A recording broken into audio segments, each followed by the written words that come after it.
Hello everyone, and welcome back to more The Minish Cap, and in this episode we will be going into that house as I described in the last episode. Oh, it's you! I thought I'd never make it back here, but thanks to your Kingstone, I did. If you're looking for something, go talk to the elderly woman on the 4th floor. The winds carry all sorts of valuable information to her. So pretty much this area here, as you can see with the warping point, is the same place that we went to in the past, where we had to rescue Gregor from his illness. You know, the floating ghosts and all that. And you want to make sure that you did this. If you did save Gregor in the past, you'll find that he's all better this time, and he'll say this. Oh, it's Link. Thank you for your help earlier. I've got something else good for you. So here, please take it.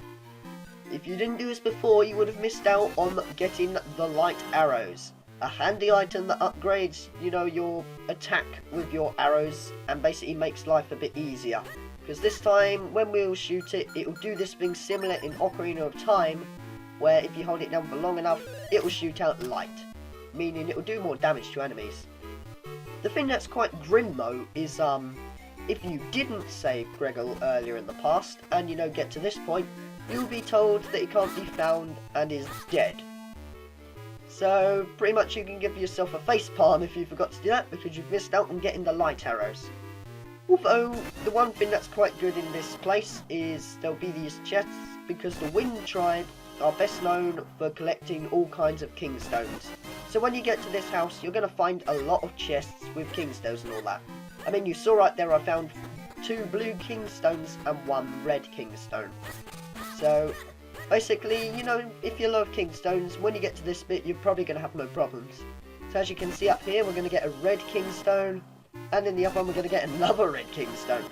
So they're definitely, all over their Kingstones and all that. Up on the roof, there's a huge whirlwind that can take you up to the palace. Ah, I see. Except she's in the way at the moment, so we can't really do anything about it.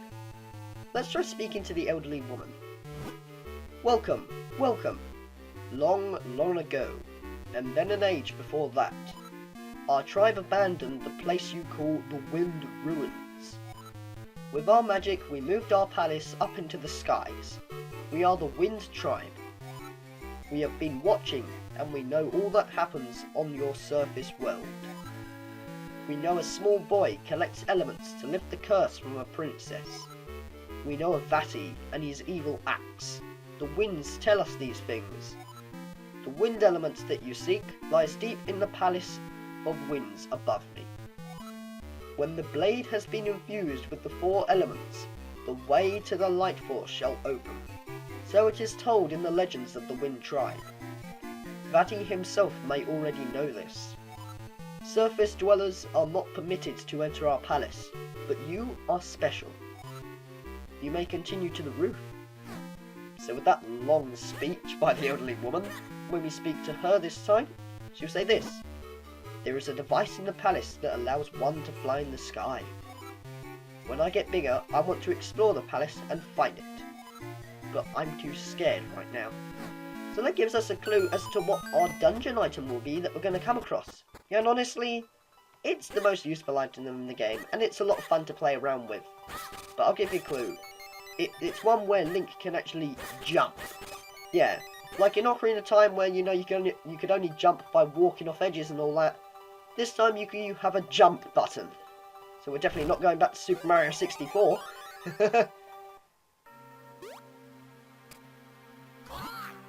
What an irritation.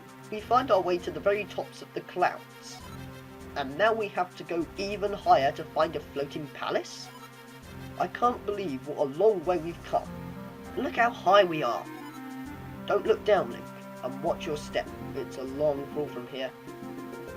Oh, I definitely agree with that one there, Slow. But with that, we are now at the second to last temple, the Palace of Winds. And honestly, this temple is going to have some very unique puzzles in Zelda games. Because we're going to have to be doing stuff like switching around switches. I don't know how to say it. And using our bombs, boomerangs. So, we're going to have to use a lot of mind thinking in this one in order to get through it nice and easily. The one thing that's weird though is this. When I first did this dungeon, I didn't have anything like the the magical boomerang, the bombs that detonate whenever you want and all that. Heck, I didn't even have the boomerang. So, you know, it was a bit difficult for me to get past this dungeon because there will be times where you have to use your bombs a lot. And since I only had 10 bombs, I had to keep going out of the dungeon and finding some more. And pretty much I made it a bit difficult for myself. Although, you know, the second time playing through it, I found out all the secrets and all that. And that's all good.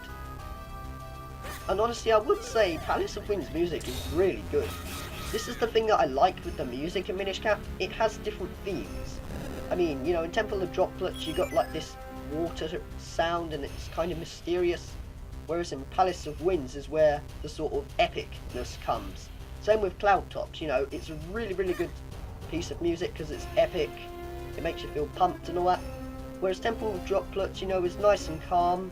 And I just overall really, really like the soundtrack in Minish Cap. It's very underappreciated if you ask me. Although still, Temple of Droplets is my favourite temple in the game, mainly because of the difficulty. Because, I mean, Palace of Winds, don't get me wrong, it's a difficult temple, but it's definitely not hard, if you ask me. And what I mean by that is, basically, it's easy but challenging, whereas Temple of Droplets was actually quite difficult. So that's all good. Except one thing I've got to go on about that there is the bob-ombs. And basically, if you have the magical boomerang, when you hit them with it, they'll just detonate automatically. So you don't have to worry about hitting them and waiting them to blow up. There's a fluffy cloud floating here. It looks awfully comfortable. Yeah, sure. Okay, that was the most weirdest thing Eslo's ever said. But with that, we basically just want to use our boomerang or bombs, or basically something, you know, that you can throw across the air. And this is the bit what I mean where it's going to be a little bit difficult. Because in this bit, they expect you to do this. We have these things called bombs, right? And they expect you to get your bomb out and then place it against the switch here. The thing that was tricky for me is I didn't have the bombs that detonate anytime you want. And I only had 10 bombs. So I ran out of 10 bombs and had to exit the temple and find it all over again. Like I said though, on my second time playing through the game, I found out how to make it a bit easier for myself. And it was a lot of fun. So that's all good. And whiz ropes again. Great. Again, you know what I was saying, these guys, just in Minish Cap, just are not a threat to me at all, because they're far worse in other games like Zelda NES and all that. But in here, they're just so easy. I mean, even Link's Awakening's whiz ropes were quite difficult. Well, to be honest, they weren't even difficult. They were quite easy, but compared to Minish Cap, you know, they are god compared to Minish Cap. I mean, you saw in Zelda NES, if you watched my playthrough, which you probably didn't because I thought that it sucked, whiz ropes are a pain. They're not as bad as Dark Nuts though in that game. Ugh, the Dark Nuts. If you want to know where I'm coming from, then just watch the LP, but you don't have to if you don't want, because it's not that good anyway. And you saw right there, I just lost one heart. Because, you know, I can keep regaining hearts and all that, so they're really not difficult at all. But with that, we are going to acquire the Roc's Cape. Jump with the greatest of ease. Hold the button to jump further. So this time in Zelda, we are actually able to jump. Can you believe it? We actually have a jump button in the Zelda game. That's really rare. And what it is, you know, you can jump. If you hold it down, you'll then summon the wings, or shall I say the cape. It is after all called the Roc's Cape. And it allows us to fly further. So, you know, that's handy for trying to get to areas that are out of reach and all that. Because honestly, we're going to need the Roc's Cape to get a couple of the last heart pieces and all that. Because, you know, we're coming up to near the end of the game. This is the second to last temple in the game. I would say this though, this LP has dragged on quite long and it's been delayed a lot. Because this is what, episode 27? I know this might not sound like a big achievement though, because you know, there are other Let's Plays where they go on for like, I don't know, until episode 70 or 80. But to me this is quite big because, I mean, the biggest LP I've made so far pretty much is just Metroid Fusion, and that was 20 episodes long. So this to me is quite huge. Well, that's just what I think. If you think that it's, you know, quite short, then, you know, fair enough. But I for one just find this a bit too long myself. Although I'm not saying I'm not enjoying the game and all, it's just it's going on a bit longer than I expected. I am honestly really glad that I did not choose this to be my very first LP, and finish it, because it would have gone on forever. And it would have been in a camera recording, so that would have made it really bad. With on this bit, we basically just want to make our way by pushing all these blocks out of the way and make it a bit easier for ourselves. And this is what I mean where we're going to be doing a lot of puzzling with things like duplicating ourselves, using our boomerangs and bombs. Because this time we have to hit these switches. Although, guess what comes back? Spiny beetles, and they expect us to kill them in the same way. You get your shield out, and you attack them. They're really not a threat at all if you've, gone through Cave of Flames. There's a strong gale blowing here. Try not to get swept away. And hold on to your hat. I'm guessing you mean you, because you are the hat after all, but either way, it doesn't matter.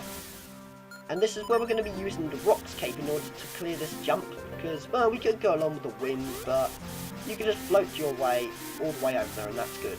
And there's a particular section in the dungeon that I really like, but it's a bit later and I don't really want to give it away, as I just find it really cool myself. Although pretty much in this bit you just want to keep rolling out of the way to make sure you don't get blown off. And if you hit, that hole with your cane of Paki, it will cause you to launch into the air. So, that's all good. And did I? Yeah, I'm pretty sure I did. I was trying to remember if I collected the Kingstone or not. That panel, I think if we stomped on it hard enough, it might flip over. Yes, we know. We collected the Kingstone earlier. What do you expect? I know what I'm doing. Except, good thing I did that, because there was a rupee like hidden there and I would have been caught and lost a bit of my rupees. Don't know why I'm saying this, because you already know about this. And yeah. So pretty much, Eslo was going on about these things flipping over, except we did it earlier, so we already know what we're doing and all that. That's good. And honestly, the sense of depth in this game is really good. I know I've gone on about it before, but seriously, you can tell how high you are when you climb up these clouds as Link. I don't know, I just find it really cool myself. From this bit, we want to be slightly quicker, because we want to wait for this stone panel to come and make our way to this bit here. Except we want to watch out. Oh great, that's just brilliant. I don't like how they do that at all. They expect you to clear the skulls first, then go all the way back to duplicate yourselves. So I'm going to cut ahead a bit to save a bit of time of you waiting. Although when you get there, you basically just want to push this rock out of the way and do it a bit quickly before, the split gauge runs out, otherwise your duplicates will be lost. And I'm honestly being really condescending in this episode. And this is another thing I like in this temple. We're actually going to be doing proper platforming in a Zelda game. Okay, around 20 to 25 seconds later, it finally returns. Now this is what I mean by we have to do proper platforming. Because this time, we have to jump between platform to platform in order to make it. It's kind of similar to games like, I don't know, Mario and Crash Bandicoot, if you ask me. Except Crash Bandicoot isn't around anymore because, well, Crash of the Titans completely ruined him, and he's not around anymore because Activision are really bad at it. And yeah, I don't know why I'm going on about Crash Bandicoot for some reason. And what am I going to go on about next? Spyro? I don't know. I have no idea what I say in my LPs sometimes. But I'm just here having fun, so that's what matters. But when we get to this bit, this stumped me for a bit of a while, and pretty much all you got to do is...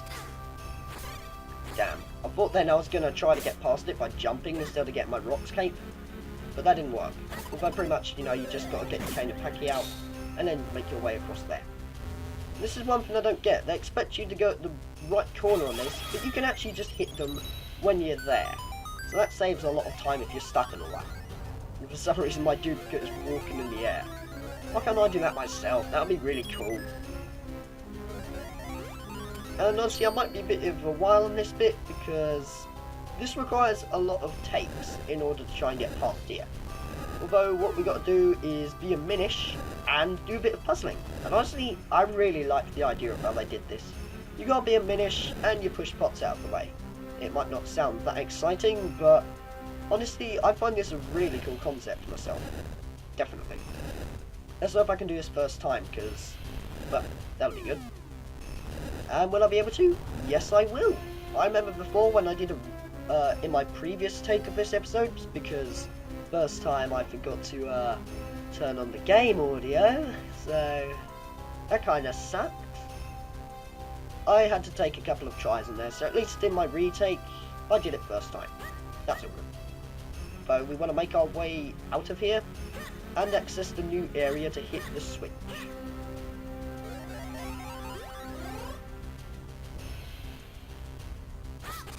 Sorry, I just like the deep dramatic change of the music right there, because it has a very, very good atmosphere, this song, if you ask me. But with that, we get the small key and we get to unlock the door. Except it's a bit of a while back, so I'll see you guys back at the door where there was a bit that we unlock. I don't know. Can I make it this time? Ah, oh, great. That was really over the top the way I reacted there. Well, that's all good. Although with that, it's been around 60 minutes, probably less than what I do in edit, and that's starting to become another catchphrase. So I reckon we're going to call the episode off here. In the next episode of the Minish Cap, we will be going further through the Palace of Winds. What happened to my voice? So take care guys, and I will see you in the next one.